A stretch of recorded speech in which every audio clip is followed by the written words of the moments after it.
Исәнмесез, сез ТМТV телеканалында сөйләшергә кирәк тапшыруын карыйсыз. Минем исемем Лилия Кадырова, ә бүгенге кунагыбыз җырчы, хәзер инде алып баручы да Рафина Ганиуллина булыр.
Мәхәббәт ярына кайтып шакырам, җилләргә ияреп барымны артыннан, елларны агышын ашарга юрама, кайтайда соң түгел сулама.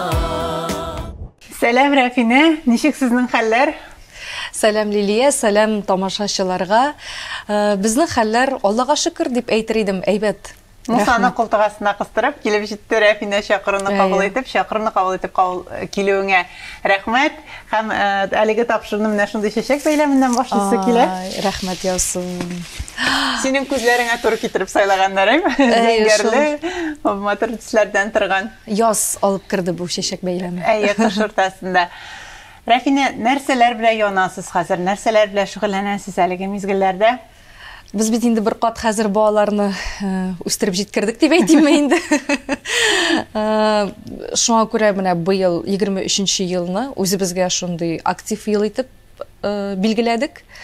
Һәм үзебезнең алла берсә концерт программаларын тәкъдим итү белән янабыз. Менә хәзерге көндә инде сценарий үзебезнең җырларыбызны формалаштырабыз, образларыбызны бүтәннәргә охшамаган булырга тырышабыз инде. Тамашачыларга тагын да үзебезнең җырларыбыз белән йөрәк түрләренә кирип, үзебезнең кирәклекне тоеп, үзебезнең менә шундый актив чорыбызны башлыйсыбыз килә. Сезнең иҗаттан инде тукталып тору процессы булмады да кебегеме? Менә 3 бала бер артлы дөньяга килеп үсеп тордылар, ләкин синең җырлар иҗат итүдән туктамадың. Хәзер инде без сине алып баручы образында телекраннардан күрәбез.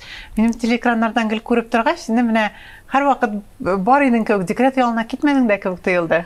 Анысы дөрестән дә шулай, әмма дә ләкин барбер менә ул өйдәге мәшәкатьләр бер никадәр баса башлый бит инде хатын-кызны. Минем очракта мин әйтер идем, Рәзил бик нык булыша. Ул бик нык терәк балаларны бик ярата ул. Миннән дә ныграк ярата шикелле, миннән дә яхшырак карый кебек кайвакыт. Шуңа күрәдер бәлки миңа ул яктан җиңелрәк булды. Алай дисәм, мин 3нчегә бармаганда булыр идем инде. Шул. Әгәр көчең җитмәвен аңласам. Үзем генә булсам, менә шул вакытларда инде әнине уйлыйм, мәйтәм, безне бишебезне бер үзе ничек үстерде икән дип. Мәйтәм, монда икебезгә бүлешеп, кайвакыт өлгермәгән вакытлар була. Булай иҗатны без бер качан да туктатып тормадык, анысы дөрес. Җырлар чыгарып тордык, барбер клиплар эшләтәбез. Әзрәк кенә бәлки үҗәтлек җитеп бетми торгандыр. Икебез тарафыннан да Рәзил белән. Рәзил әле ул гомумән җырлый башлагач, миңа калса әзрәк читенсенде дә шикелле. Әйе. Чөнки ул теге үзем музыкант буларак, баянчы буларак бит инде аны тамашачы танып белә. Бөтен эшне безнең бер җырыбыз хәл итте, язылмаган хат. Бөтенесе сорый башлады, нишләп карале моңарчы иреңне яшереп тоткансың икән, нишләп җырлатмадың аны моңарчы дип, шундый шелтәләр миңа яза башладылар инде. Теге яхшы мәгънәдә әйтүем инде. Һәм без шуннан соң ныклап торып үзебезнең дуэтыбызны көчәйттек, җырлар тупладык. Хәзерге вакытта инде уннан артык җыр бугай, Рәзил төгәл белә инде аны, мин шамалап кына беләм. Ул бөтен туплау эшләре белән фотоларны, җырларны, аранжировкаларны ул барлап тора иде безнең идея, съемкаларны, бөтен нәрсәне менә ул яктан бик чётки ул безнең. Һәм Инструменталистлар бөтенсе дә шундый вакыйгалар. Шулаймы? Бәлки аларның теге бер өлешен битермичә икенче тамга кирип китеп булмый, бәлки. Әйе, шулай тәрбияләнә бит инде алар. Һәм ул яктан менә безнең иҗатыбыз ничектер яңа бер сулыш белән безнең тавышлар да туры килә, аннарысын бүтәннәргә охшамаганда кебек ничектер танып була безне. Күп дуэтлар шулай инде. Хәзерге вакытта бит бигрәк тә чәчәк атты гаилә дуэтлары. Һәм иң кызыгы тамашачыларга да парлап җырлау бездә ошый. Менә Татарстанда яраталар, Башкортстанда да парлап җырлауны яраталар. Язылмаган хатым йөрәгемдә ялкын, еллар аша сиңа эндәшәм. Хыялымда гына, уйларымда гына, синең белән көндә серләшәм. Язылмаган сүзең гел кабатлый үзем, кир кундырмый күңел саклаган. Язылмаган хатым, әйтелмәгән антым, йөрәгемнән мең кат ятанган. Синең дуэт буларак инде тәҗрибәң шактый зур иде бит Рәзил белән җырлаганчы. Без инде сине беләбез, мин әле менә һәрвакыт Габделфәт Сафин төркемендә күреп, аның белән дуэтларда күреп. Син Габделфәт Сафин төркеменә бик яшьле килдең буга. Ничә яшь идең? Әйе, миңа 19 яшь иде. Дөресен әйткәндә, дуэтлар минем балачактан килгән бер шундый статус дип әйтим инде. Без аңарчы Риза белән үземнең бер туган сеңлем белән җырлап йөргән идек әле заманында. Мәктәптә укыган чорларда инде. Әни безнең бик Алсу Фәридә дуэты кебек шундый дуэт буларак. Менә эстрадада дуэтлар, сез бик матур шундый дәвамчылары булыр идегез дип инде. Әни безне бик җырлатасы килгән иде бергәләп. Анарысын инде безнең ничектер юллар бераз аерылды, чөнки мин җыр өлкәсенә кирип киттем инде ныклап торып, Резидә безнең биюгә күбрәк тартылды. Һәм 19 яшемдә мин Габделфәт Сафинга килеп эләктем, аның белән таныштык. Ул бит инде без әле якташлар да, шулай Арча җегете. Һәм мин үзем дә әни Арчадан булгач, үзебезне яртылаш Арча кызы дип әйтәбез инде, әти Мамадышныкы. Ике якны да әйтәм инде мин һәрвакыт Арча Мамадыш кызы дип. Һәм Габделфәт Сафин белән безнең дөресен әйткәндә ул беренче җырыбыз Үкенеч. Мин әле аны белмим бит инде, теге минем өчен ул зур артист. Ул вакытта әле аның хатын Рүзилә апаны да бик белмим әле мин. Иң беренче менә шул Габделфәт Сафин белән без гастрольләргә чыктык. Аннарысын Үкенеч җырына клип төшердек. Ул клипны әле дә хәтерлим, Башкортстанга барып, Габделфәт абый белән бергәләп шул 1-2 көн булгандыр анда төшергә туры килде инде. Съемкалар берничә көн барды. Ул заман өчен шактый кыю иде. Гомумән, курыкмадыңмы син иҗат юлында шундый моментлардан башларга? Мин аны башта әйтәм, халык артисты бит инде Габделфәт абый шулай дип әйткәч, шулай дип кушкач, ул беләдер дип, әйе. Ул вакытта мин инде нәрсә әйтәләр, шуны эшләргә кирәк дип беләсең. Яшьлек бит инде ул вакытта аңламыйсың. Хәзерге күзлектән мин шул вакытка кире кайтсам, мин ризалашмаган булыр идем. Ләкин мин аннан хәзер уялам. Ул клиптан уяла кайм? Әйе. Кайтар Худай мине үткәннәргә, шул хисләрне килә кичергем. Бу дөньяда шәраб эчеп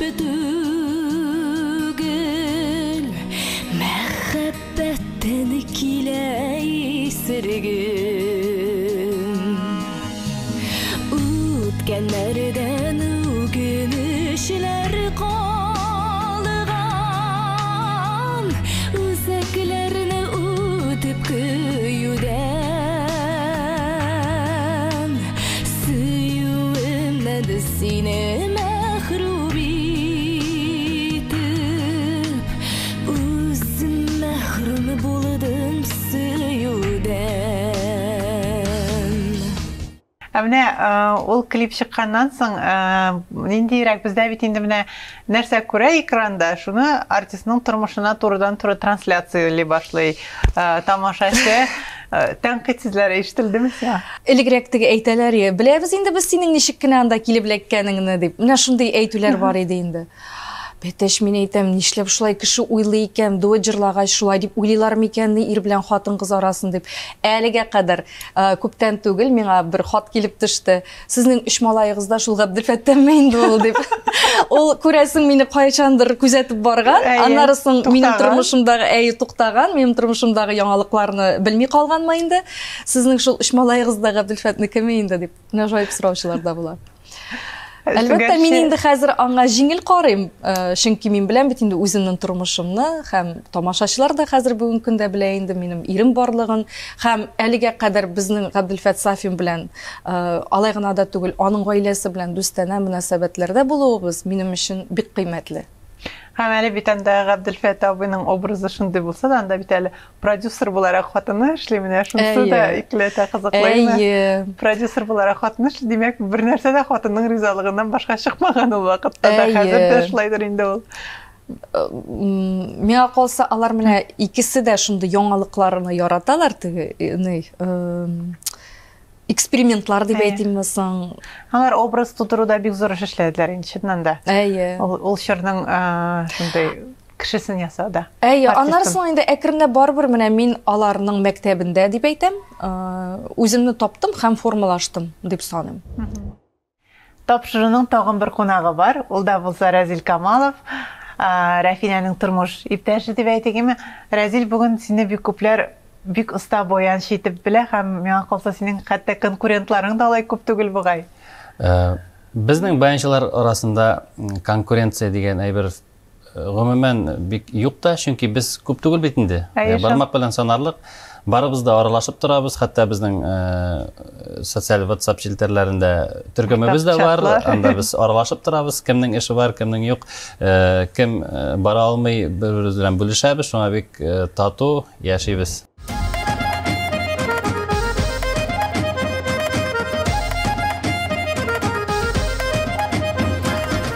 Менә син бүген җырлый торган, алып бара торган бердән-бер баянчыга әйләндең бугаймы?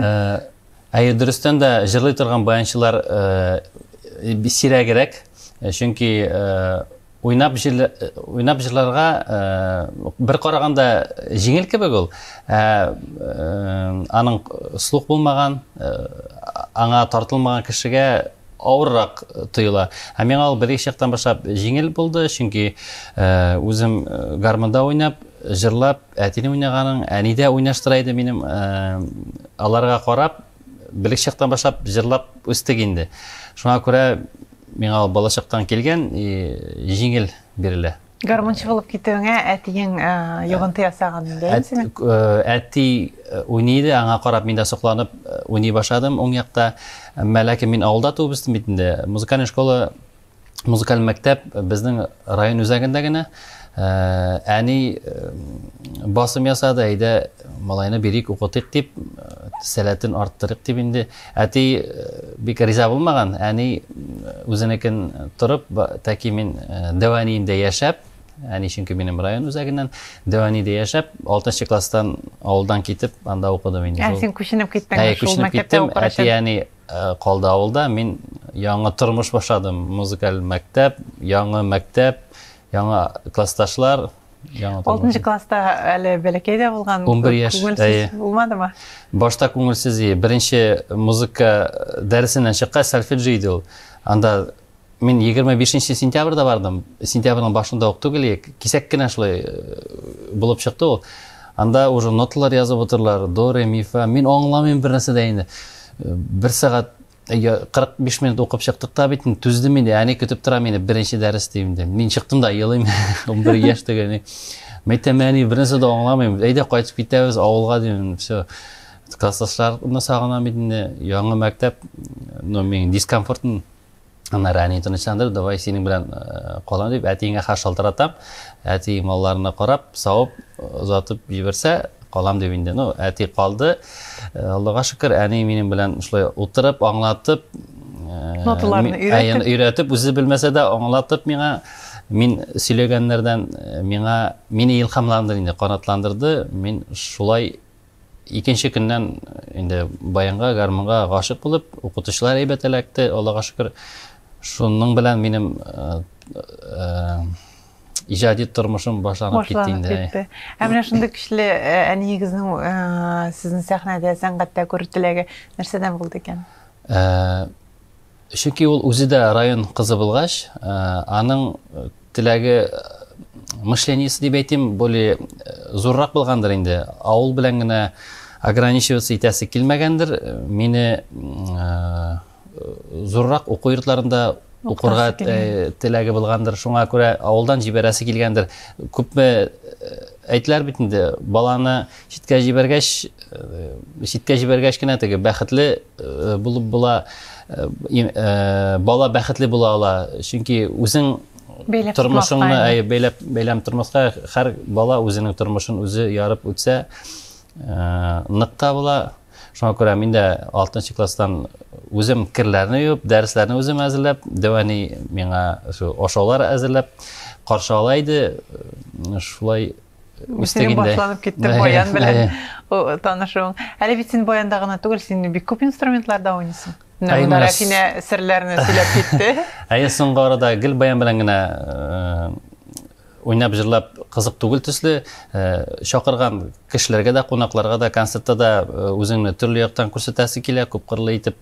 Чөнки 70 һөнәрдә әзбит егет кешегә тальян гармоны шулай итеп кулга эләкте, аны матурлап, бизәкләп сәхнәгә чыгардым, концертный номер ясап, костюмнар тектереп, аннары Башкорт курайында да бераз уйнаштырам, ансын әле сәхнәгә алып чыкмадым. Татар курайы, менә Саратов гармоны иске бар. Хәзер Элемтәгә чыктым, Саратов шәһәрендә бер оста гармончы ясаучы бар икән. Шуңардан тагын берничә белики гармоннар заказга бирдем. Саратов гармоны шулай кыла берсә, коллекциялар арта. Шулай хромка гармоны бар, ике рәтле ансы. Мен нинди дә булса мәҗлесләргә чакырганда, кешеләр җырларга мин үзем белән һәрвакыт баяны да, тальяны да, хромканы да алып барам. Целый оркестр. Баянда да уйныйбыз. Аннары тальян гармонда кешегә бит инде кызыклы. Аннары хромка гармонда ике рәтле Тульскида уйнап җырлап алабыз, җырларны кешегә дә күңелле. Карап утырырга үзләре дә, кайсы бер кешеләр бит тальян гармон нәрсә икәнен мин аңлатып китәм. Менә шундый уен коралы дип. Аннары кесәдән кобызларны чыгарам, кобызда уйнап күрсәтәм. Анда да теге баллар булса, теге шакатып карап куялар.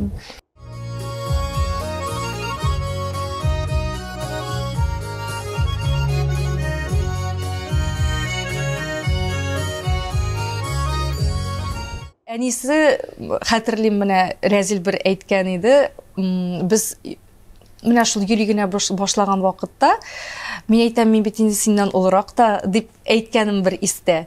Шуннан юкты, я шул бер нәрсәдә түгел ди, мәхәббәт алдында дип инде мин бөтенләй аның турында уйламыйм. Без бит синең белән бер дулкында аралашабыз дип әйтте инде. Шуннан соң мин әйтәм, ничек әниең нәрсә дип әйтәсең дигәч, яш айырмасы бераз бар икән дип әйтте ди инде. Барыбер, менә мин хәзер үземдә малайлар үстерүче кеше буларак, алар үзеннән өлкәнрәк хатын-кызга гашык булдым дип әйтсә, мин дә әзрәк шигә йөрим. Баштарак мин бит Рәзилне бөтенләй үземнең ирем булыр дип уйламаган да идем. Мен аны бүтүнөй өзүмдүн жигитим итип кабыл ите алмадым. Ул менин арттан йөри башлады да инде. Теге гашык булгандыр инде күрәсең. Менде андай гашыклык юк иде. Иң беренче вакытта, беренче этапта. Мен бит инде синден улырак дип те әйтеп карадым. Ул бит әле япь-яшь егет, миңа инде барыбер теге 28 яшь ул вакытта инде улгайып килгән кебек. Миңа мен әйтәм, кияүгә чыксам да бу яшь егет түгел, әзрәк үзем яшендәгерәк егетләрне карарга кирәк дигән фикердә йөри идем. Камыстауынасың бит инде шуны тәҗрибәле командада эшләгәнсең. Әйе. Шуннан соң без Рәзилнең әнисе белән танышырга кайткач, ул шулай ук шикләнеп калган инде бераз гына. Улырак инде бераз яшәп китә алырсызмы, ничегрәк булырмы дигән кебегрәк инде. Хәзер менә үземдә малайлар үстерүче кеше буларак шуны әйтә алам, әгәр дә минем малаем әйтсә инде кайтып менә миннән улырак анда 4-5 яшькә дип, мин дә әзрәк шикләнеп калыр идем, әлбәттә. Ләкин син менә оларак дип шулай сөйлисең, оларак дигән ничектер 7-10 яшь кебек, ләкин 4 яшь бит инде сезнең арагыз 4 яшь. Әйе, 4 яшь, әйе. Хәзер ул аерылмый безнең, әйе, без ничектер тигезләштек инде, хәзер яшиме, хәзер 9 ел була бит инде бергә яши башлаганга да, гаилә булып дип әйтәм, гаилә корганга. Ул вакытта әле Рәзилгә 25 юк иде. Миңа инде 30 тула бит инде дигән минем менә шундый уй булган, әйме. Һәм мин үземне инде теге карт кызлар списогында булганмын. Кияүгә чыга алмыйча йөри торган дип әйтимме. Рәзил бит әле аның барысы да алда, ул әле менә укып кына бетерә, әле ул студент кына дип, менә шундый уйлар булганга күрә, ул миңа яшь булып тоелган инде. Менә Рәзилнең чыннан да гаилә корырлык, төпле, әти булырлык, ират буларак качан күрә башладың? Баштарак мин аны шаккаттым инде. 24 яшьтә әйтәм, хәзерге заманда егетләр өйләнми дә бит инде. Ничектер барысы марды. Шунда җитди итеп йөри иде. Ул инде миңа өйләнәм дип минем кулымны сорады бит инде хәзер. Без шул арада бер 3 айдан соң никах укытып куйдык. Аннарысын туй, аннарысын балабыз туды. Менә шулай тиз булды безнең бөтен әйбер. Башта инде ул теге аннарысын мин үлеп гашык булдым инде Рәзилгә. Безнең башлар әйләнде инде, химия полный. Һәм бер заман бит инде бала тугач, анда инде бүтәнрәк тормыш мәшәкатьләре башлана икән. Һәм менә шул вакытта Рәзил башта мин әйтәм, бу бит инде качырга да мөмкин. Теге әле ничек дип әйтәм, бала чүпрәгенә чумырга әзер микән менә бу кеше дип. Мин дә әзер идем инде. Ләкин менә шул вакытта Рәзил үзен күрсәтте ул яктан, ул балаларга бер артлы бит инде аннарысын безнең айтуган да туды, юк 4 елдан соң икән әле. Ләкин Рәзил гаилә тормышына миңа караганда да җитдирәк карый булып чыкты. Менә ул сизелде минем өчен бик нык. Качырга мөмкин дигән уйлар киләдер дисең, ул уйлар кайдан килде икән? Бала чактан калган уйлар иде микән бу? Шулай инде, безнең бит инде менә әти дә авырлыкларына әзер булмавыннан микән? Шулайдыр дип уйлыйм, менә без бит инде 5 бала, бөтенебездә бер әтидән. Әни безнең 5 кыз бит әле без.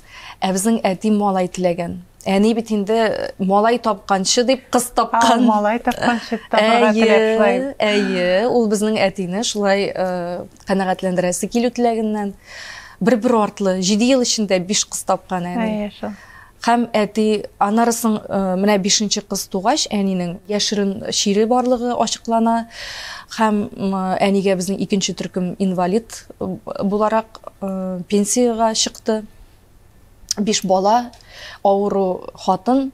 Күрәсең, әти безнең менә шушы авырлыклар каршында таба алмаган көч көрәшергә. Көч таба алмаган инде. Үзендә таба алмаган. Ничек бу гаиләне туйдырып бетергә, ничек кара бетергә дип миңа калса ул шунлыктан көчсезләнгән инде. Әнинең көчсезләнергә хакы юк. Юк. Аның хәтлек. Сезнең әниегез бик кызыклы типаж хатын кыз булган, әйме? Бер вакытта шул кадәр иҗаты, бик күп әйберләр язган. Техникада йөргән, әле бит без техникада хатын кызлар уйлам, хәзер без йөрибез инде. Хәзер гадәти күренеш. 10-15 елга гына килеп керде.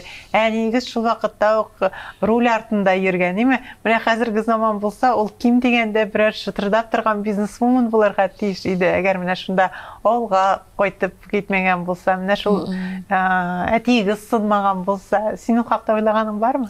Бар. Ул бит Бик инде көчле холык булганыңарда. әйе, ул бит гомумән авыл хуҗалыгы институтына ул вакытта механизаторлыкка укырга кергән. Әйе. Алмаганнар аны. Шуннан бик борчылып бер ел ул ял иткән булып чыга инде. Әле ял иткән дип инде авылга кайтып шул пекарняда эшләгән бугай. Ул аны бик хурланган инде, бик авыр кичергән. Кире алмаган бит инде. Иң әйбәт укучыларның берсе булып мәктәптән чыгып китеп, механизатор хатын-кыз белән бөтенләй бит инде теге хатын-кыз һөнәре түгел бит инде ул. Ул аны аңламаган. Анарсын 2нче елны агрономлыкка укырга кирип китеп, 5 ел шул агроном һөнәрен үзләштереп, шул вакытта да шәһәрдә калу мөмкинлеге булган. Бик күпләр әйткәннәр инде, монда кал, берәр ученый булып китерсен, тегеләй булай дип. Юк, мине хөкүмәт юкка гына укытмаган бит, ул шундый бик ни булган инде. Советская закалка дип әйткәндә. Әйе. Ничек инде менә мин авыл хуҗалыгында кайтып, берәр авылда эшләп килмичә торып кына, мин нинди специалистка әйләнә алам дип, үз-үзенә менә шундый шул хәтлектәге таләп куеп инде авылга кайтып китә, Мамадышка. Аны кайтаралар инде, юнәлтәләр. Һәм инде шул вакытта ул безнең әти аның артыннан йөри башлаган иде. Әти тракторист, шибәр җегет авылдагы, шулай ук әнидән 4 яшькә кечерәк. Һәм кабатланган әзгенә. Менә әзрәк кенә әйе. Һәм шул вакытта әни тукта дип үзенә 30 тула бит инде сиңа, менә бит инде артыңнан матур шибәр җегет акыллыгына йөреп ята дип әнинең үзенең сөйләгәннәрен әйтәм инде мин хәзер. Шул вакытта ди, әгәр дә мин кияүгә чыкмый калган булсам, мин бәлки балалар да таба алмаган булыр идем дип әйтә инде үзен. Һәм менә шул вакытта безнең әни белән әти өйләнешкәннәр, бер-бер артлы 5 кыз туган бит инде. Калганын инде сез беләсез. Аларның юллары аерылып китте инде.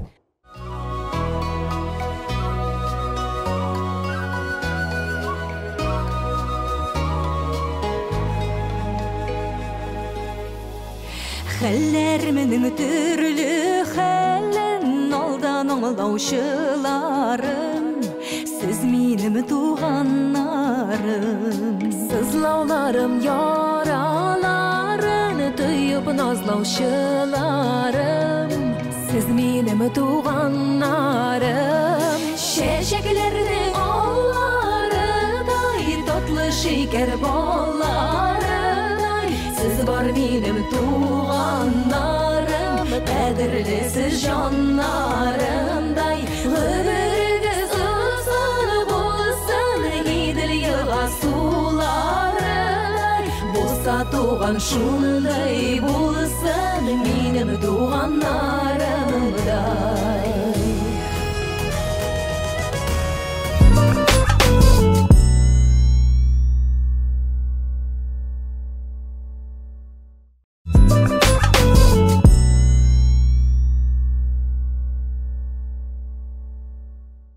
Менә хәзер гаиләгә әйләнеп кайтсак, Рафина әйтә, башта Рәзил миңа гашык булды димә, һәм мин аңа бик җитди карамадым, чөнки ул миннән яшәрәк иде ди.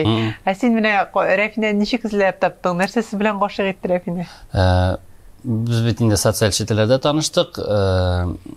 Бер күрүдә инде без аң белән күрешкән юк ия. Аң хатым социаль чәтеләрдә күргәч, аңа яздым. Безнең танышу сөйләмәдем ул. Ансы бик шундай безнең момент кем беренче лайк куйганын белмибез һаман. Әллә мин куйдым, әллә ул куйды. Шуңа күрә ул безнең мәңгелек бәхәс булып калды инде. Ходай Тәгалә куйгандыр инде. Шуңа мин аңа яздым беренче. Анары концертта Казанда ул җырлап бетергәч, мин аңа чәчәк бәйләме алып менеп бирдем. Беренче тапкыр күрешү сәхнәдә булды. Матурлыгына, тавышына гашык булдым инде. Баш китте инде анда. Химия башланды. Химия башланды. Аның турында гына гел уйлап йөри, ошып йөри башладым. Яхшы яктан. Гашык булдың инде белеп. Анары нинди китаплар яратасың, шундый китапларды мин ул китапларны эзләп табып укып чыктым. Тизрәк, тиз генә гастрольләрдә йөрим ул вакытта. Мин ничәнче 4нче курста университетта укыйм. Китап укыйм, җырлар арасында да укырга тырышам, сталый булам. Аның ничек уйларын, уй кичерешләрен аңларга инде. ул безнең яшь аермасы бераз бар, ул миннән күпмедер елга оларак. Башта сизилгән кебек иде, яшь арасы аның битендә бар тәҗрибәле кыз, артист битендә, олуг кыз 5 балалы гаиләдә. Мин төпчек. Мин төпчеге студент битендә 4нче курс. Әмма дә ләкин мәхәббәткә киртә булмады. Мин үземнең мәхәббәтемне аңлатырга тырыштым. Ул да аннары җылынып, без инде узак очрашып йөрмәдек. 3 ай очрашып йөргәннән соң безнең инде планнар алга китте. Эшне тиз тоттың.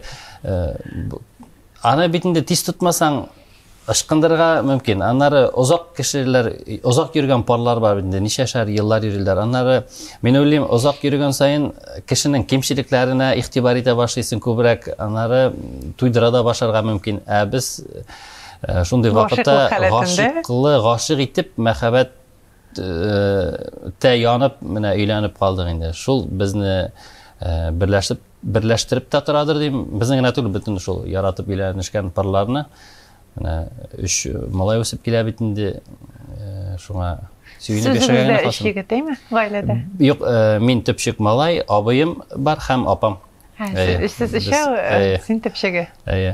Бүген әниегез Башкортстанда яши. Әни Башкортстанда, Тәтешле районында. Әтием инде исән түгел, 2010 елда ул инсульт белән бу дөньядан китеп барды, кызганыч. Әйтеләр бит инде, әти белгеч чакта бик риза түгел иде мине музыкаль мәктәпкә бирергә. Әни үзенекен дә торды. Хәзер беренче ел үткәч, мин бит инде баянда бераз уйный башлагач, әтине дә җырлата башладым. Музыкаль школада, анары Уфа сәнгать училищесында укырга кергәч, әтине җырлата идем. Әтидән дә яхшырак уйный башлагач, әти вообще баянда уйнамый башлады. Аннары бөтен кешегә дә мактанып йөри башлады. Менә минем малай гырланды. Беренче тапкыр авылга Илсия Бәдретдинованы чакырып алып кайттым. И мин аның белән шулай Казанга укырга кергәч, гастрольләргә алар белән йөри башладым инде. Шуңа бик әти горурланып мактанып сөйләйди инде. Сөйнеп туя алмаса инде хәзерге әле исән булса, рәхәтләнеп. Бик рәхәтләнеп, горурланып карап утырыр иде бу тапшыруларны. Әниегез темасына кіріп кеткәч, әйтә бу теманы сөйләшеп алыйк. Әле без Рәфинә белән күршеләр һәм мин еш кына шундый күренешләргә тап булам. Мәсәлән, әниегез чыга, Разил анда йөгереп чыгып машинага утырта, бөтен әйберләрен күтәреп бара, аңа елмаеп карап мотор итеп сөйләшә, җавап кайтармаса да аның нәрсә әйтергә теләгән шуның хәтлек аның күзләреннән укырга тырыша. Һәм бу карыйсың да минем дөнәрем шымырдап китә. Разилнең шундый әнисенә, синең әнingә карата булган шундый мөнәсәбәтеннән сез моңа озак килдегезме? Разил ул үзе дә табигаты буенча битараф кеше түгел, йомшак күңелле. Безнең бит инде менә әнинең 6 ел элек шушы инсультны кичерде. Аңарчы бит әле без бергә тора идек монда Казанда. Аларның һәр вакыт аралары яхшы булды гомумән. Разил бөтен кеше белән ничектер тиз уртак тел таба белә ул. Мине кайвакыт орыша да инде ул. Менә син кешеләр белән бик ачылып кит. Мәйтәм, мин бөтен кеше белән дә алай булдыра алмыйм. Менә кайбер кешеләр белән генә ачылып китә алам мин. Разил ул бөтен кеше белән дә ничектер коммуникабельный. Һәм әни белән инде алар аеруча бер-берсенә җылы мөнәсәбәттә иде. Хәзерге көндә дә шулай инде. Разил һәр вакыт менә бер кашанда әнигә кырын караганын күргәнем юк. Һәр вакыт әни килеп керсә безгә, килдеңме дип, теге матур итеп сөйләшә ул аның белән, теге бала кебегрәк иттереп тә бәлки жәлләү хисе дә бардыр инде, чөнки ул әнине бит инде аңарчы да белә иде, хәзер дә белә.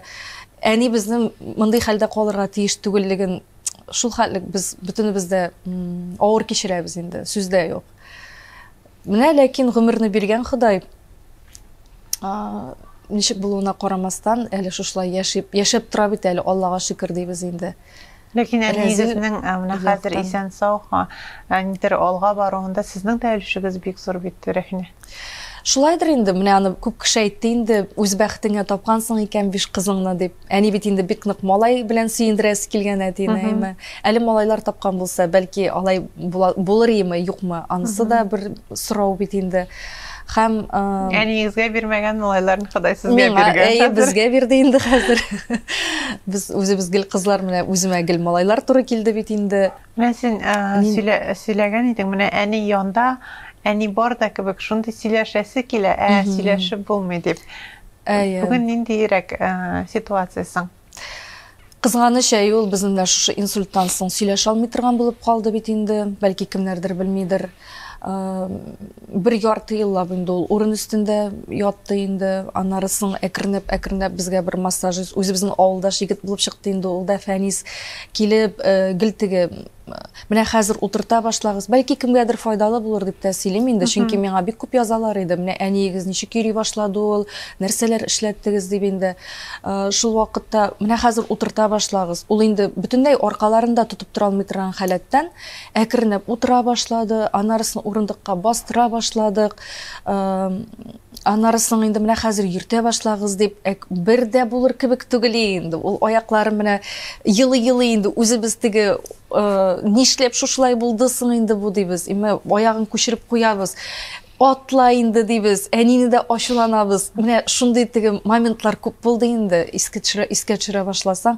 Менә шуннан әкренләп китте бит, аягы йөри дип әйтеп булмый инде аны. Менә теге таяк күчереп куйган кебек итеп, барыбер аягын хәрәкәтләндерә алгач, бүгенге көндә әни әле үзе әзрәк кенә өйдә булса да карап тора ала. Менә шунысы сөенеч инде. Чагыштырмача бит барысы да. Ә менә мин беләм шундыйрак хәлдә менә шундыйрак инсульт кичергән кешеләр, әгәр дә алар белән шөгыльләнмәсәң, алар менә ничек утырып тора, бәлки гел ятып кына тора торган булып калалар инде. Менә аны ничектер вакытында дөрес итеп, бездә белмәгән булыр идек, әгәр дә безгә менә шулай вакытында массажист килеп бирмәгән булса.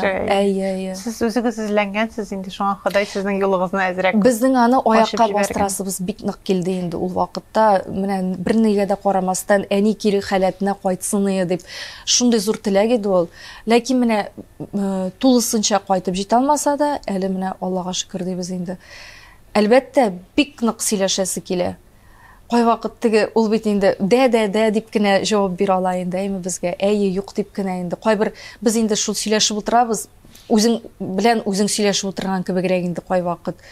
Шундый, белмисең инде кемгә менә ачуланырга. Бу ситуациядә белмим, язмышмы, нәрсәме. Ә бер яктан әни үзен сакламады. Менә анысы да бар. Кеше барбер адәм баласы үзен сакларга өйрәнергә тиеш икән. Үз организмын, үзенең сәламәтлеген барлап торырга тиеш. Менә безнең әнинең мисалында әйтеп торсалар да, әйме? Әйе. Сез бит инде беренче көннән генә күрешкән түгел бу диагнозыгыз белән.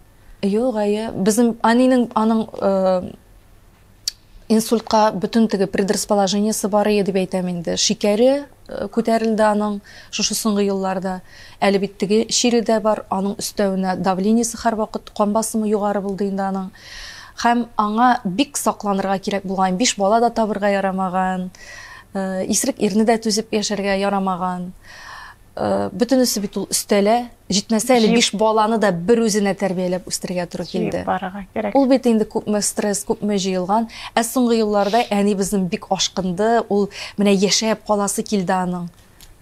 Ул сизгән кебек инде. Менә сизгән кебекме инде, белмим. Әле соңгы елларда әнигез машинада ук йөри башлаган бит, әйме? Казанда руль артында үзе. Ул яшьтән ук йөри иде, яшьлектән ук. Ул бит инде агроном кеше булгач, ул вакытта мотоциклында да утырып чапкан, кирәк булса тракторда йөрткән, помп комбайнеры булып, бабай белән эшли башлаган бит инде. Аның техникага мәхәббәте шуннан ук яралган инде.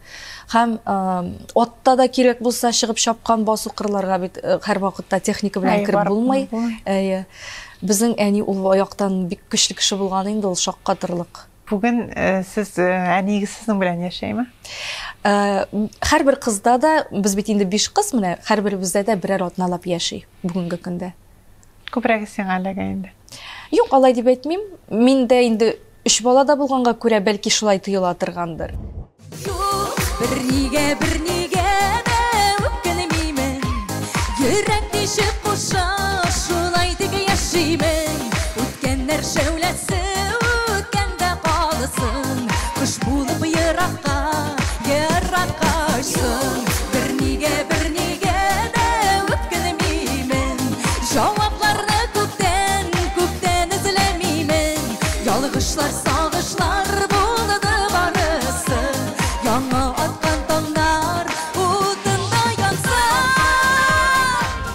Әміне ижат темасынан қазір шулы ғайла темасына көшкенде менің шундай бір күзәту ясағаным бар. Біз бетінде көршілер болғаштан қойтып тоқтадым. Һәм шундай тыныш қына, собыр ғына, елмайып, Рәфинәнің әнесін қоядыр алып барайдың. Шуның хәтлек менә өзіңнің әнеңе қарағанда яқын итеп, иманға шундай жылылық һәм хөрмәт белән бу ұзақ бардыгыз мындай мөнәсәбәтләргә дип сорыйм. Безнең беренче танышудан ук без бер-беребезне ошаттык. Әни белән, төшче белән дип әйтим инде. Монда әби дип тәйтләр, без туйда билгеләдек, әни дип әйтешергә дип, шуңа күрә гел әни дип әйтәм. Беренче күрешүдән үк безнең мөнәсәбәтләр яхшы булды, бер-беребезне аңлаштык, Аллага шөкер. Ул да бик актив хатын иде. Әле генә институтта тормыш иткәч, bütün dünyalar tutalып калган кебек булды инде башта. Аннары яшәргә өйрәндек. Аллага шөкер. Ул безне гел сөендереп тора, яхшы кайфы белән, дөньяга яхшы кайфлы карашы белән, позитив. Шуңа кызлар битендә ширатлап аны үзләрендә кунак итеп тора, ширатлап дежурить ителәр дип әйтмәсәң, безгә дә шул атнага килә, рәхәтләнеп, сөенеп, җырлашып, кайвакыт балалар белән талашып, пульт өчен телевизор карарга, тегеләргә мультик кирәк, әнигә кино карыйсы килә. Шуңа Аллага шөкер җылы мөнәсәбәттәбез. Беренче күрешүдән үк бер тапкыр да сүзгә килгән булмады. Менә әле искә төшереп утырам. Аллага шөкер. Әйбәт яшибез. Туры килдек. Туры килдек. Синең ничектер бик сабыр кеше кебек син. Шулаймы? Мин булай сабыр кеше. Сабыр каян килгәндер ул белмим. Булай Рәфинә миннән сабыррак түгел инде. Мин сабыррак Рәфинәдән икән дип уйлап куям. Рәфинә күбрәк тизрәк кызучан, миңа караганда тизрәк. Чөнки ул не күбрәк иҗади кеше дип әйтиммесең, мин җирдә дә, күктә дә шул якларны син ирад буларак нормада тотарга тырышасың инде бөтен моментта. Без бер-беребезгә туры килгәнбездер инде. Мин шул эшләрне эшләмәсәм, Рәфинәгә авыр булыр иде. Шуңа бер-беребезне ярдәм итеп, бездә баш муен юк, икебездә баш, икебездә муен, бер-беребезне карап йөрибез инде. Аңларга тырышасың. Һәм менә син үзең шундый оста баянчы булсаң да, әле нишләптер улларыңны баянга бирергә ашыкмыйсың? Әлегә юк, әлегә. Чөнки мин үзем музыкаль мәктәпкә 11 яшьтә уйный башладым. Бераз соңрак иде, 9 яшьләрдә, 10 яшьләрдә уйный башласаң, гәүдәгә карап инде, аны бит инде баянны татырга көч тә кирәк. Хәзер билеки күтәреп торырга, хәзер инде билеки гармоннарда, баяннарда бар. Ул бит инде менә әле музыкаль мәктәптә укып йөри, улыбыз, анда әле андый шартлар каралмаган. Баян бүлеге дигән, әгәр дә андый ни була икән, бүлеге ачыла икән, обязательно бирәбез, укытабыз. Мин нишләп торыйлаганым, син үзең баянда бик күп уйнагансың, әллә бәлки туйгансыңдыр дип. Аның үзенең сәләтеннән генә тора. Уйныйсы килсә, уйнасын. Уйнап карасын башта. Нар ошатса уйнап китер. Битендә тутып карамыйча, эшләп карамыйча, алар безне бит тыңламыйлар. Әйдә уйнады дисәң, әтиянине балалар тыңламый, башка кешене, укытучыны бик җаваплы итеп тыңлыйлар, өйрәнерләр дип өметләнәбез. Чөнки баянда уйнарга өйрәнсә, күпмедер дәрәҗәдә ул бер кемгә дә бер кашанда кымаша аламый. Ул үзен үстерә генә һәм үзен җырлатырлык, кешене җырлатырлык булса да уйнарга белсә, ул гомерлек үзенең тормышын матурландыра, ямьләндерә белә торган бер һөнәр булып тора. Син бүген гармонны шуның хәтлек яратып мактап сөйләдең, хәтта барып гармонда уйнарга өйрәнәселәр килә башлады. Менә сез икегез дә шундый музыкаль көчле тандем бит инде. Рәзил үзе человек оркестр деп айтсаң була инде ул Тальянда да ойный, Боянда да ойный, ул җырлый да эме. Син дә инде бәләкәйдән җырлыйсың. Балалар бүген бармы музыкага омтылыш? Бар, алар инде бигрәк тә хәзерге балалар шул Алиса белән күбрәк сөйләшәләр. Менә безнең кухняда тора, үзләренә кирәк җырны кушалар. Шунда инде без ара-тирә. Безнең бөтен җырларны беләләр алар. Әле үзебездә шаккатабыз, кай арада утып алалардыр алар. Әйе, шундый тиз уталар балалар. Икесен дә ой җырлап җибәрәләр. Безнең бит инде улы малай менә мәктәптә укый башлады быел. Һәм анда инде гимн Русчада, татарчада, хәзер мәктәпләрдә шулай икән инде, гимннар өйрәнделәр бит инде. Ул яктан менә мин шуңа әйтәм, балалар белән шөгыльләнергә минем түземлегем җитми. Ул яктан бөтен дәфтәрләрен, китапларын рәзил барлый инде безнең. Бөтен теге кирәкле җырлар, әле дугалар өйрәтә башлаган. Чөнки әбисе белән үскәнгә күрә ул дугаларны күп белә. Ул яктан Синең кулыңда яшь ярымлык бәләкәй була, син аны шуның белән бәйледер инде ул. Әйе, гәрдәсенең трәгин булмаса. О, кай вакыт мин аларны өчесендә төяп апшырып китәм. Бер кая, я кино карап кайтабыз, рәзил әйтә инде, өчесе белән бергә бардыңмы дип теге аптырый. Анарсын ияләнде инде, башка вакытта хәзер ничә балаларны үзем белән алмадың соң дип теге бер кирәкле җир бул. Бара алмадым әле мен әйтәм анда дип. Ник башка вакытта алып йөртәсең, монда алып бара алмадыңмы дип шулай дип әйтеп, инде хәшилтәләп тә куя инде. Булай балалар безнең инде шундый музыкаль татар телле мөхиттә үстергә тырышабыз. Менә мәктәпкә китте, барбер үзара балалар русча сөйләшәләр, нишләтсәң дә без инде кайткач урышып татарчага күчертәбез инде. Менә балаларның музыкага мөнәсәбәте аңлашылаймы, ләкин менә Рәзил әллә инде үзенә бик авыр бирелгәнгәме, Рәзил белән бер ата-аналар җыелышында булырга туры килде, музыка мәктәбендә. Утырдык та Рәзил әйтә, уку да күп, мөгаен барып тормабыз без монда дип. Музыкаль мәктәпкә, ләкин карыйм барыбер инде ул музыка белән шөгыльләнә башлаган икән. Бармы ниндидер анда инструментларга тартылу, я булмаса анда Рәзилнең үзенең нәрсәгә дә булса өйрәтергә теләве? Ул булай өйдә безнең пианинода тора. Баянда инде тормнан-тормга уйнап ала бит инде. Сөләйман безнең күбрәк фортепианога ничектер тартыла башлады. Күбрәк аңлашылышы. Фортепиано яңа ел бүләкме синең? Аның пианиносы бар иде, ул миңа менә шул матур табуреткасын бүләк итте инде, һәм шушы стойкасын. Ул безнең стойка мондай теге рабочий гына иде, X-образный музыкантлар белән инде. Мен әйтәм, өйдә ничектер шундый эстетичный бер матур мебель кебек булып торса, яхшы булыр иде дип әллә кайчан бер әйткән булган монда инде. Рәзил менә шул минем теләгемне истә тотып, шул инструментны матурлатып куйдык без хәзер. Син үзең уйныйсың? Уйныйм, ләкин инде элек әйбәтрәк уйныйм, хәзер инде таксибе. Булмагач. Аны гел уйнап торырга кирәк бит. Ну, үзем менә мин җырларны бик тиз подбирать итәм, үземә кирәкләрен шулай итеп уйнап нитеп утырам инде. Тональностьлар определять иткәндә җырларга. Безнең кичкенә малай менә уенчык гармон бар, гел шул гармонны тартып йөри инде. Кулына киеп кыстырып куя да, уйнап йөри менә шулай. Анысы мөгаен баянчы булыр ахырысы. Очраштык та аерылыштык, шул урманы буйларында, сагынудан газизләнеп, син генә уйларымда. Менә син үзең хәзер бит инде бик модага кирип бара, үзеңнең белгән эшләреңне башкаларга өйрәтү, мондый әйбер белән шөгыльләнәсең килмиме? Бу укытучылык тәҗрибәсен, мәсәлән, ниндидер дәресләр алып буламы синнән? Мәсәлән, менә бүген берәр кеше карап утырса, анда үтереп Тальянда уйнарга өйрәнәсе килсә, яза аламы сиңа? Андай дәресләр мин әлегә бирмим, чөнки аның өчен барыбер тәҗрибә дә кирәк, һәм күп вакытны сарыф итәргә кирәк.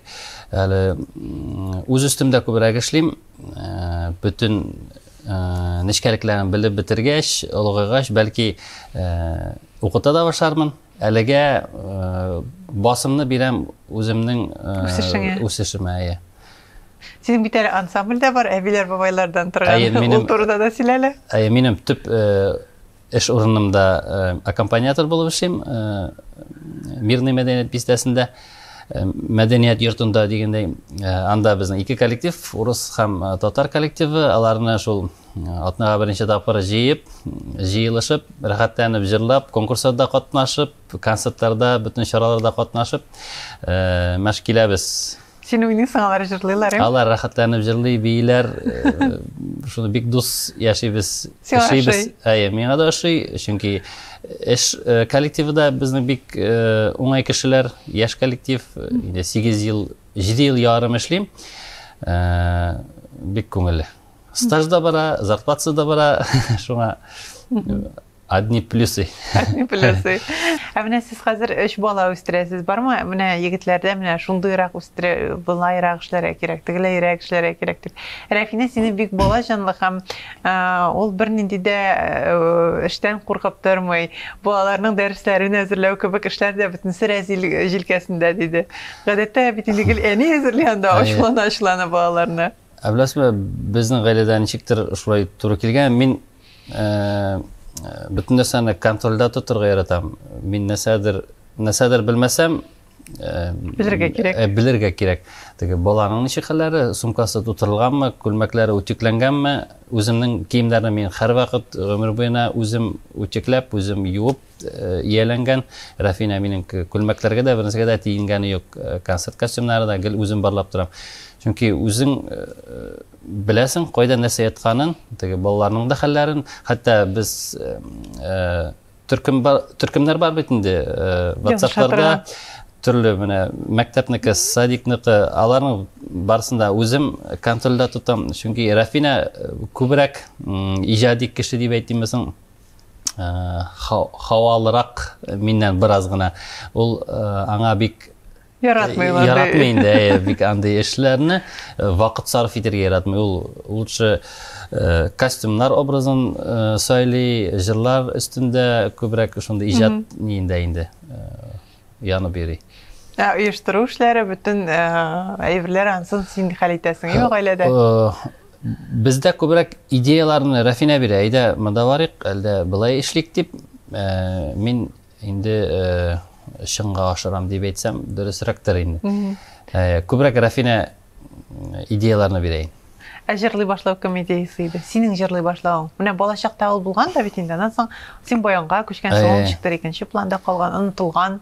Мин бер чактан башлап һәрвакыт җырлап йөридем. Көтү көткәндә дә без көтүбез нигел кычкырып җырлый торган кеше булса, мин инде авылда мәктәпкә җырлап барам, мәктәптән җырлап кайтам, рәзил кайта икән дип кешеләр белә инде. Аннары Уфа сәнгать училищесына керер алдыннан мин 2 ел музыкаль көллиятта укыдым. Анда вокал дәресе дә булды. Аннары мин аңлый башладым, җырларга былай да җырларга була, баянда өйрәнер өчен укырга кирәк. Анда көне-төне баян тотып, ноталарга карап ятларга кирәк инде. Шуңа мин үземә максат куйдым, баянда иң беренче чиратта өйрәнергә. Баянчылар күп түгел, баян һәрвакыт ошата. Кирәк. Шуңа дөрес юлда дип үземне һаман сөйнеп тоялым. Әни дә шул басымны ясады бит инде. Баянчы бер кашында аш калмашак дип һәрвакыт первый парень на деревне бит әйтәләр шуң күбрәк. Шуңа шулай. Баян синең инде тормышыңда хәзер шулай аерылышсыз бер өлешкә әйләнде. Аерылмас дустым, минем бөтен бу тормыш рәвешенең алга барышында баян минең төп уен коралы, төп коралы инде. Чөнки төп эш, чөнки баян белән мин бөтен ишекләр дә ачыла, шуның белән акча да керә, күңелләр дә күтәрелә. Шуңа мин баянны бер кашында ташламасмын. Менә баянның якынча бәясе бүген ничә сум тора? Уртача бәя хәзер уен кырларының һәрвакыт кыйммәт иде. Электә бит инде Волга алып булайды, яхшы инструмент бәясенә. Хәзер дә шул миллион тирәсе, күбрәк тә бар, 3 миллион тирәсенә дә алып була. Уртача бәя яхшы инструментлар миллион тирәсе тора. Миллион плюс-минус миллион дигәндәй. Шуңа Бәясе күрә бар икән. бәясе дә бар ая. Чөнки без күбрәк чит ил инструментларында уйныйбыз. Алар күбрәк Италиядан кайтартыла. Хәзер бит инде безнең курстан да торайы, аннары юлларда бик ашык булмагач, кайтканчы монда бермә-бер бәяләре Үсеп китә арта. инде. Үсеп китә.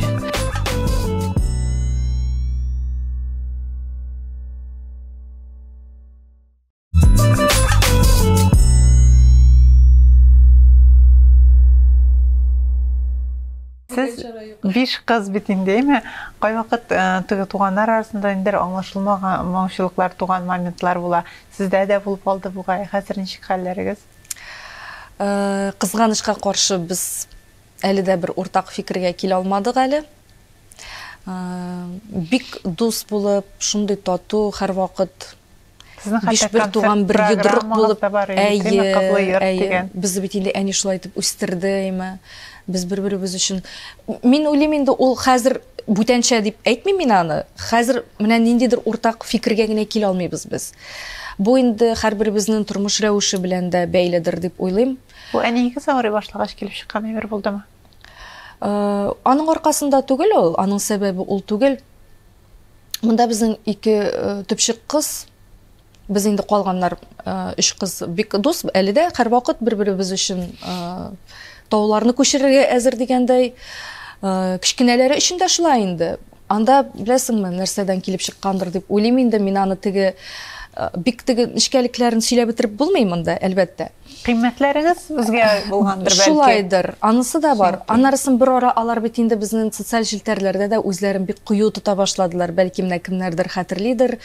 Чөнки безгә дә теге язучылар булды инде, нишләп әзрәк сеңлекәшләрегезне карамыйсыз дип. Бер караганда бит инде алар үзләре җитлеккән, формалашкан кешеләр һәм алар үзләрен ничек телиләр, шулай яшәргә. Ул бит инде бик була түгел, нин алып куйырга, телефон алып куйыр. Шулай инде аннарысын мин элегрәк, әле үзем яшәрәк вакытта мин әле теге шайтып җыерга тырыша идем, бөтенесен контрольдә тотырга тырыша идем. Аннарысын үземнең гаиләм барлыкка килгәч мин аңладым алай кирәк түгеллеген. Әйе. Бәлки шулай кирәк булгандыр да. Хәзер дөресен әйткәндә менә безнең бит инде шул уртак фикергә килә алмаубыз. Мин инде күпме беренче тапкыр адым да ясап карадым. Ләкин әлегә уңышсыз минем ул талпынуларым, әйе. Һәм мине дә ул эшки яктан ничектер җимерә башлады. Мин нәрсәдер дөрес эшләмим ахырысы дип, үземә менә артык казына башлыйдым, күпмедер дәрәҗәдә бикләнә дә идем. Мин әйтәм, чөнки менә син туганнарың белән уртак тел таба алмагач, чит кешеләр белән дә минем нәрсәдер үзем белән не то дип уйлый башлыйсың. Кача башлыйсың. Менә минем шундый хәтта шундый халәтләр булды. Юк, мөнәсәбәтләр бит ике якта эшләп торган чиракта гына дәвам итә шуңа күрә монда. Үзеңдә генә казынудан мәгънә әз инде. Шулай. Ләкин менә мин менә шундый үземне пычмакка теге кертеп артык казынып, тирги башлаган вакытларым булды. Ничек инде мин әйтәм, менә мин өлкән бала буларак, апа буларак, һаман безнең араларны рәтләп җибәрә алмыйм дип. Менә шундый үземдә теге үземне гаепле хис итү дигән әйбер булды инде. Хәзер аңлыйм, бар тик вакыт кирәк. Мин аларны начар, менә мин яхшы дип алай итеп гаепләп анализлап утырасым килми. Димәк, безгә менә шулай әлеге вакытта кирәктер. Аларга да шулай кирәктер, бәлки аңлар өчен нәрсәнедер, ниндидер кыйммәтләрне. Мин һәр вакыт менә бүтән кеше алдында әйтәм, һәр вакыт аларны кабул итәргә әзер. Чөнки алар минем бер туганнарым. Яратасың син аларны. Әлбәттә. Мин бик авыр кичердем. Кичерәм инде әлегә кадәр. Хәзер инде бераз теге җиңеләйтәм, чөнки әйтәм бит үземне дә биклисем килми. Мин бит әле минем балаларым бар, минем ирем бар. Аннарысын иҗатта да, без бит инде барбер мөнәсәбәтләр монда һәр яклап без кешеләр белән бәйле. Шуңа күрә килер бер көн, Алла берсә, Biz Аллага шөкер дуслаштык дип әйтермен. Жайланыр. Чөнки андый вакытлар була торган әйбер инде ул кызганычка каршы. Аны менә миңа да бик күпләр язды инде. Бездә дә булды инде ул, я кемнәрдер анда. Менә без аралашмый башладык. Була торган хәл, бәлки мине тынычландырырга тырышканнардыр инде. Бәлки дөрестән дә ул туганнар арасында гадәти юк булмаса да күп еш очрый торган хәлдер инде. Менә әйтә алмыйм. Әмма дә ләкин мин шундый кызыгам инде. Менә шундый гаиләләр бар бит, берсе өчен берсе üzülеп торган. Менә һәр вакыт ярдәмгә чабып килгән. Менә эшкерсезлек. Менә мин үзем шундый эшкерсез мөнәсәбәтләр өчен инде һәр вакыт. Син балаларыңда тәрбияләргә тырышасыңмы шундый мөнәсәбәтләрне бер-берсенә карата? Менә сезнең балаларыгыз ниндидер хәзер менә балалар үстергән әни буларак, инде мин күрәм, хәтта гаилә эчендә дә балаларда ниндидер конкуренция бар. Менә сезнең балаларда ул конкуренция әллә мин күреп өлгермәдем, әллә юк. Ул шундый бик егетләр булса да, алар бер-берсенә шундый җайлашып, килеп башын сыйпап китергә мөмкин, име кулларын үбеп китергә мөмкин, олы бала бәләкәйнекен килеп. Без инде аны махсус эшләмибез. Ул бит әйтәләр, оясында ни күрсә бала дип. Һәр вакытта да бит менә ирем белән дә мөнәсәбәтләр җайлыгына бармый, әйме? Төрлечә була бит инде. Әле иң кызыгы да шунда, нишләптер менә без барыбер үзебезнең якыннарыбызга иң беренче булып каты бәреләбез. Һәм менә мин шул үземдә андый вакытлар булды инде минем дә. Таләп итәбез иң беренче чиратта. Менә без инде Рәзил белән шул якларын анализлап ала ярамый бит инде. Менә без бит инде безнең бер-беребездән бүтән бер якын кеше юк. Менә безнең хәзер бәйләнгән бит инде чәчләр чәчкә дип әйме. Шайтып теге сөйләшеп утырабыз да. Теге үзеңә дә җиңел булып китә. Һәм дөрестән дә яшәргә дә җиңелрәк шулай. Бер-береңә әйтәм бит ниндидер бер эшкерсез. Чөнки син менә үз-үзеңне һәм бер-береңне сакламасаң, Бүтін жерде қоқши башлый. Менә шул. Какшатай гаиләдә. Гаиләне дә, балаларны да психикасы. Ул бигрәк тә бәлки менә мин үзем кичкенә вакытта шул әти белән әни арасындагы мөнәсәбәтләрне күреп үскәнгәдер дә, минем ул әйбердән качасым килә. Алай булырга тиеш түгел, ул норма түгел. Син курыкмадыңмы менә язмышыңны бәйләр алдыннан менә шул качасым килә дигән моментлардан? Менә безгә кичкенәдән әни дөрес итеп аңлата белгән. Ничек кенә булмасын, менә аларның әти белән бит инде бик барып чыкмаган бит инде гаилә тормышлары, әйме? Бәлки әтигә дә бүтән хатын-кыз кирәк булгандыр. Әнигә бүтән төрле ират кирәк булгандыр, әйме? Язмыш без туасынга булгандыр инде менә аларның очрашулары. Әни үзе әйтә торган бер качанда үкенмим, 5 балам барлыкка дип. Кай вакыт инде ул җинләнеп үзен тирги дә торган иде, акыллы хатын 5 бала табамыны инде дип әйме. Ләкин ул барыбер, ул инде теге кызуланып әйткән генә сүзләр. Бүтән ирләр дә бер төрле булмый дип менә шуны сеңдереп үстерде. Сеңдер алды. Шуңа күрә безнең теге иратларга карата ниндидер курку хисе, андай әйбер булмады. Икеләнү булмады. Юк, икеләнү булмады. Бары тик менә үзеңнең кешеңне табу кирәк дигән ниндидер бер ачык шундый бер план уй бар иде. Уй бар иде башта. Менә сез бүгенге көндә Рәзил дә бик шундый көчле иҗади берәмлек дип әйтегеме, син дә бармы ике иҗат кешесенә бергә ниндидер компромисска килү авыр булган моментлар, әллә сезнең башта шулай җайлап кына утырып сөйләшү белән хәл ителәме? Булай кемдер яктырак барыбер менә андый гаиләләр булса да бит инде кемдер көчлерәк ул тандемда, кемдер әзрәк күләгәдә кала. Менә шулай ук әнинең бер искә төшә, безнең бит инде теге әни ничек аңлата иде, әтигез миннән үзен өстен куярга тырышты. Менә шуңа күрә безнең гаиләбез барып чыкмады дип. Һәм менә шуны миңа калса шулай ук бик яхшы сеңдергән ул безгә. Менә иреңнән үзеңне өстенрәк куйма. Иреңне үзеңнән өстенрәк куярга юл бирмә дип. Менә ул бик нык шул ирек өчен көрәште һәр вакыт, әйме? Һәм менә мин дә шуңа күрә үземне теге контрольдә тотырга тырышам. ир кешегә карата ниндидер теге приказ булырга тиеш түгел, әйме? Менә шулай эшлә, булай эшлә дип кенә. Хәтта син ул өлкәдә үзеңне күбрәк көчлерәк дип санасаң да. Менә шуңа күрә мин бу балансны тигезләргә тырышам һәр вакыт. Чөнки менә безнең бар бит инде күбрәк яшерен батырын түгел, теге җыр өлкәсендә дуэтлар яздыргач, җырларны күбрәк бергә сайласак та, менә ахыргы сүзне мин әйтәм дип әйтимме соң инде, күбрәк мин җаваплыдыр инде репертуар буенча да. Рәзил менә безнең күбрәк әнә шул техника, күбрәк әнә шул съемкаларга, оештыру моментларына.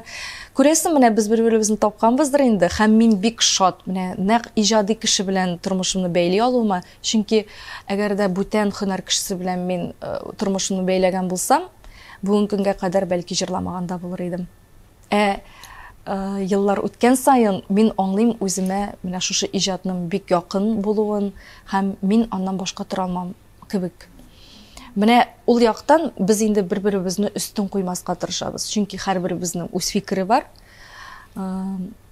Бергә үсә алуыбызга мин бик шатмын.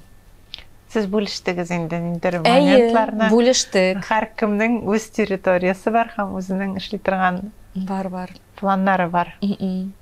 Анысы инде менә шул беренче бала тугач булайды. Рәзил бит әле ул вакытта әйтәм бит инде яшь, ул теге укып кайта да.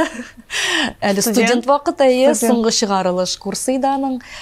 Укып кайта да, ул теге бөтен вакытын үзеңә генә бит инде сарыф итеп ияләнгән. Ә мин бала булгач, куллар бәйләнде. Мин әйтәм, хатын кыз шулай икән. Ә мин әле ул вакытта шундый бөтен әйберне өлгерергә тиеш. Монда ашарга пешкән булырга тиеш, монда чиста булырга тиеш. Монда пычрак булса тагын чиста тартып куярга кирәк дигән. Үтүкләмәгән мине Рәзил теге урыша иде. Монда үтүкләмәгәнсең минем күлмәкләрне. Миңа чыгып китәргә кирәк. Шуннан соң башта мин теге аңламый идем. Нишләп әйтәм, мин бер нәрсәгә дә өлгермим соң? Нишләп мин кемгәдер менә хезмәт куйыр өчен генә кияүгә чыктыммыни соң дип менә шундый миндә теге бик нык шундый бер ни булып алды. Шок халаты. Ә безнең әни әле шулай бер качанда тәлинкә куеп торырга кирәк түгел дип теге әни безнең ирек аңлагач менә шул ирекнең нәрсә икәнлеген ул да менә шулай итеп безне әле теге башта карьера, теге балалар табырга өлгересез әле, гаилә бер каяда качмаган, иратлар бер каяда качмаган дип әни безне әле шулай итеп тәрбияләп үстерде. Үзе чөнки шуның аша анарысын мен әйтәм, нишләп мин шундый булырга тиешсең, әле мине шуның өстенә тиргиләр дә, мин теге һаман нәрсәнедер өлгереп бетмим. Рәзил теге кайта да рәхәтләнеп булай диванга җәелә дә. Монда телевизор, бала белән үчти уйнап ала да. Безнең әти шулай итә иде ди. Теге әтисе аның шулай иртәнге 5-тә чыгып киткән агроном кеше, аны өйдә теге безнең минем кайнанам булайм, безнең әни дип әйтмәкче булам. Минем кайнанам аны бит инде күрмәгәндә, без ничек итеп өлгергәнбез икән дип ул аптырап сөйли хәзер. Ә мин шул вакытта әйттем Рәзилгә: "Ну, син бит колхозда эшләмисең. Син бит нәкъ минем кебек, мен әйтәм, иҗат кешесе. Туктале, мин әйтәм, без бит, мен әйтәм, мин өлгермәгәндә син эшләргә тиеш, син өлгермәгәндә мин эшләргә тиеш. Менә шуннан соң гына безнең эш пешәчәк икән бит" дип. Менә шуннан соң гына барып җиттең. Барып җиттем. Менә шул көннән бирле бөтен нәрсәгә дә өлгерәбез, Аллага шөкер. Кем өчендер бәлки киңәш булып яңгырар, чөнки бик еш кына нәкъ менә шул теге бер-береңә яраклашу этабында китә бит инде, үпкәләр дә китә анда, аерылышу моментлары да. Монда иратны гаепләп булмый, бу хатын-кыз, мин бит өлгерәм дигәнсең, менә син аңа әйтәсең, мин бөтен әйбергә дә өлгерәм, син менә ял ит. Алай ярамый икән. Ярамый дип инде гаилә булгач, тормыш булгач, алай гына яшәп бетереп булмый. Элек ул нәрсә, миңа калса, ул нәрсәдән калган, элек бит инде ират эшләгән акчаны, ират ниндидер оештыру моментларында хәзер бит инде без тигезләштек дияргә була. Тигезләштек инде, шулай булмаса булмый да, хатын-кызда эшләп тормаса, акчан кая җиткергә кирәк, бер ират белән генә. Бик темпларга китте. Чөнки хатын-кыз бит балаларны үзе өчен генә тапмый. Бу бит инде гаилә булгач, сезнең бит инде уртак фикергә килеп бер карар кылынган әйме. 2-не табасыңмы, 3-не табасыңмы, 5-не табасыңмы, аларны сез бергәләп тәрбияләп үстергә тиеш дип саныйм мин үзем. Дөрес саныймдырмы, юктырмы? Bu gün kız gashık, lakin koy vaqt iratqаны искәртеп торырга кирәк була инде. Бәлки. Безнең укытучы минем вокалдан Люция Хасанова гел шулай дип әйтә торган иде. Иратлар машина кебек, хатын-кыз рольдә утырган шофер кебек дип әйе. Шуңа күрә машина белән управляйтырга кирәк дип. Иратлар бәлки килешмәсәләр дә, юк, шулай инде гаилә булгач, бер баш яхшы, ике баш яхшырак эшли. Яхшырак эшли, шансы чыннан да шулай.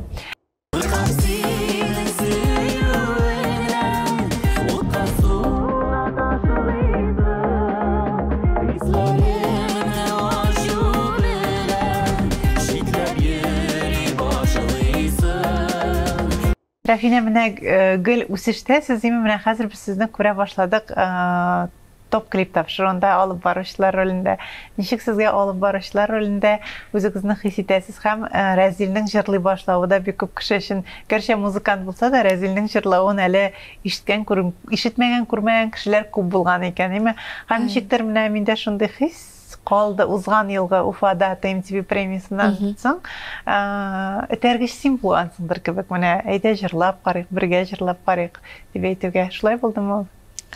Рәзилә ничектер теге җырлавыннан да яхшысынмаган кебегрәк иде.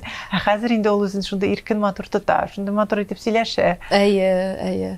Без дөресен әйткәндә топ клипка безне чакыргач, алып баручылар буларак күрергә тели без сезне дип әйткәч, шундук ризалаштык, чөнки без беләбез, бу безнең өчен барыбер ниндидер бер тәҗрибә, мәктәп.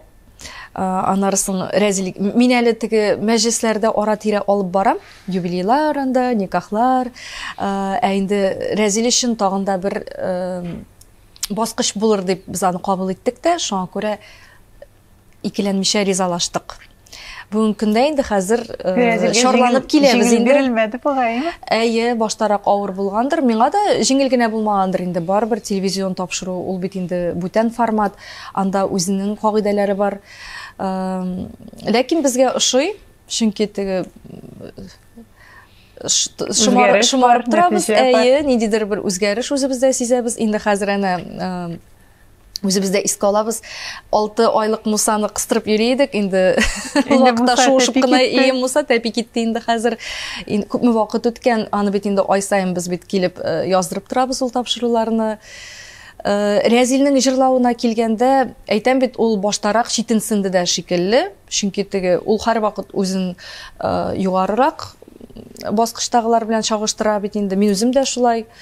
Һаман теге каядыр җитеп бетмәгән кебек, үзебезгә без бик таләпчән, үзебезгә карата. Рәзилгә бик күп матур теләкләр яздылар, бигрәк тә аның тавышына гашык булучылар күп булды безнең дуэт эчендә дип әйтәм инде. Һәм ул үзенә ышанды, үзенең канатланды. Ул чөнки аның җырчы булу хыялы кичкенәдән булган. Анарысын ул яра җырлауга теге икенче урынга куеп, ничектер инде гармон баянны үзләштергән бит инде, кичкенәдән. Һәм бер караганда ул хәзер әйтә, ярый әле мин балачактан баян белән үземнең бәйләдем һөнәремне. Чөнки хәзер генә менә баянга өйрәнеп булмас иде. Җырчы хатын булгач, җырламый хәле юк, шуңа күрә үзенең дә теге тембры матур булгач, үзенең дә тавышы булгач, менә табигый тавышы аның бит бер каяда өйрәнмәгән ул, бер каяда укымаган җырчы булырга. Шуңа да карамастан, менә аның менә шул табигыйлыгы аркасында миңа калса аеруча тембры матур сакланган. Ничек кенә булмасын, барыбер менә сәхнә шарлый. Аның да безгә тәҗрибәсе алып барырга, менә Рәзилгә дә җырлап җибәрергә ниндидер бер этәргеч булгандыр дип әйтәм инде. Чөнки барыбер үз-үзеңә ышаныч арта бит инде. Хәтта Рәзил концертлар алып бара башлады, мин күрдем бер концертны. Ләкин ул анда бөтен нәрсәне бута битерде. Шуңа да карамастан без килеп чыктык инде. Теге бәлки халыкка бик сизелмәгәндер дә. Ничек тиеш булган, безнең ничек тиеш булганлыгын. Авыр икән диде. Башта теге, нәрсәсе бар инде аның дигән шикелле генә бит, анда чыгып баскач, үземдә шулай булганы бар. Теге фикерләр әллә кая китеп бара, нәрсә әйтергә тиешимсең әле мин дип уйлап куясың ишеңнән, бәлки инде ул сизелгән моментларда була торгандыр. Менә бик кызык бит, безнең әни дә үзе агроном булуына карамастан, Безне үстереп бетергәч, Казанга без бит инде берәм укырга кирдек. Аллага шөкер, әни бөтенебезгә дә югары белем бирде. Һәм үзе дә язучылык эшенә кирип китте бит ул, тора бара. Аның әйтә торганы инде ул мәктәптә укыганда миңа әйтә торганы татар теле әдәбияты укытучысы Разия апа безнең күрше генә инде ул. Без аны белгәндә ул олы апа иде инде. Менә Зөлфия шул кадәр синең татар теленә сәләтең көчле, бәлки журналистикага барырсың дип шул вакытта әйткән иде миңа. Мин нишләп агрономлыкка чыгып киткәнмендер, үзем дә белмим ди. Ну ул вакытта заманасы шундый булгандыр инде, әйе. Һәм менә шулай торып әни язучылыкка тартылып китте бит инде. Бик күп язды ул хәтта Акчарлар газеталарына, анарысын Захид Махмуди җитәкчелеге астында бик күп газеталар чыгаралар яларында. Себерке исемнәрендә хәзер әйтеп бетер алмам инде. Әни ул вакытта бик күп әңгәмәләр, Хәния Фәрхигә бардым бит әле мин бүген, Рамил Курамшин турында яздым бит әле мин бүген. Әни ул әйберләр турында хыяллана гына иде. Ул шул хәтлек менә теге төпкә төшеп биткән булган. Һәм менә шуннан белмим, аның ул хәтлек оптимистик рух каян килгәндер аңайымы. Менә шул төптән яңадан чыгып, кеше арасына чыгып, шундый зур кешеләр белән барып аралашырга ничек үзендә гомумән көч тапкандыр ул. Мин әлегә кадәр шаккатам аңа. Ул вакытта ул бик нык эшләде, менә шундый әңгәмәләр бөтенсен кайтып сөйли торган. Хәтта бер Рамил абый безгә килеп керде. Менә әйтәсем килгән иде шунаймы. Рамил Курамшин килеп керде. Минем өчен бит инде ул бик зур музыкант кеше. Ул шундый теге гади генә әйдәгез мәйтәм Рамил абый чәй эчеп алыйк. Әни өйдә түгел, ул нәрсәдер керткән иде безгә. Менә минем җырларым бар, бәлки үзегезгә җыр сайлап алырсыз дип. Ул менә мин аны шул ишек төбендә генә без 1-20 минут басып торып сөйләшкәнбездер. Мин аны шул вакытта ук шундый сизгән идем. Бу бит мәйтәм аралашуга сусап яши икән бит кеше менә.